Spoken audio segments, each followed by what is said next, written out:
Әдебиеттік оқу сабағы, ортақ тақырып ғарышқа саяхат, сабақтың тақырыбы күміс қанат ұшақтар. Сабақтың мақсаттары: кейіпкерлердің іс-әрекеті, мінез құлқының өзгерту себептерін мәтіннен тауып, салыстырып бағалау. Сен ұшақтың қандай түрлерін білесің? Ұшақтар туралы қызықты мәлімет білгің келсе, келесі бейнебаянды тамашала.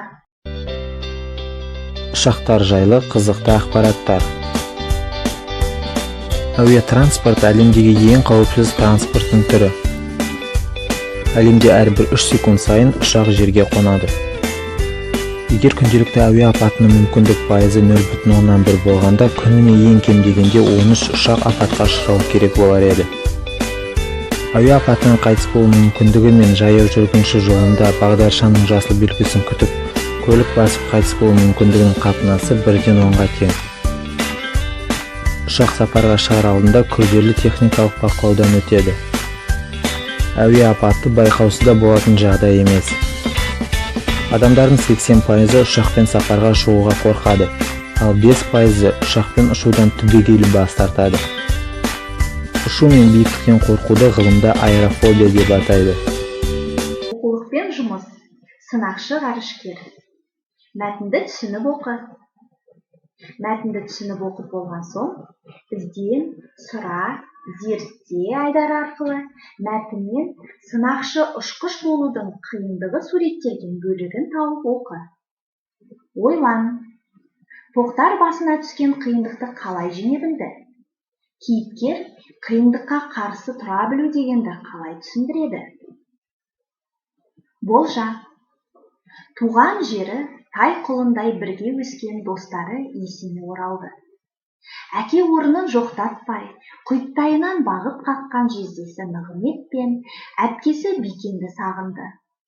Тоқтаржан-ай, жарық дүниеде біздің де жер басып жүргенімізді ұмытып кеткенің бе?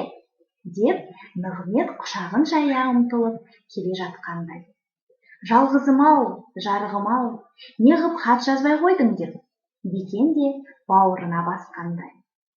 Осындай ерекшеліктері бар МиГ-29-ды жетілдіруге арналған кезең ғарышкердің өмір баянынан ерекше орын алады. Тоқтар үшін бұл жылдар ғарышқа сапардың баспалдағы сияқты көрінеді.